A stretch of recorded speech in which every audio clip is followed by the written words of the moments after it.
Pemeran film yang juga politikus Partai Golkar, Nurul Qomaril Arifin menjelaskan kronologi peristiwa meninggalnya sang putri sulung, Maura Magnalia Madiaratri, 27, pada Selasa, tanggal 25 Januari tahun 2022, sekira pukul 5.37 waktu Indonesia Barat.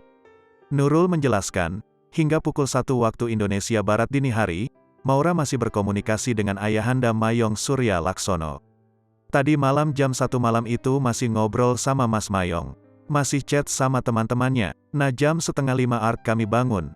Dan dia, Maura, sudah tertidur di meja makan. Begitu diangkat, badannya sudah dingin. Penyebab sakitnya kan henti jantung, kata di Rumah Duka Puri Cinere, Jalan-Jalan Ciloto 2 nomor 25, Depok, Jawa Barat.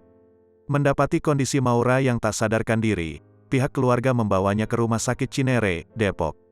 Maura tiba di rumah sakit sekira pukul 5 waktu Indonesia Barat, dinyatakan meninggal dunia pada pukul 5.37 waktu Indonesia Barat. Dari rumah sudah lemas dan dingin. Karena memang kondisinya lagi drop. Dia tidak tidur. Lagi ngurusi wisuda S2-nya bulan depan di Sydney University, sambung Nurul. Nurul menduga, Maura mengalami stres karena keterbatasan ruang gerak saat pandemi. Maura juga sering berkonsultasi ke psikolog. Iya, pandemi ini juga kan membawa suatu akibat ya. Banyak orang frustasi, karena tak bisa bergaul bebas, hubungannya hanya via Zoom. Mungkin anak saya jadi salah satu korbannya.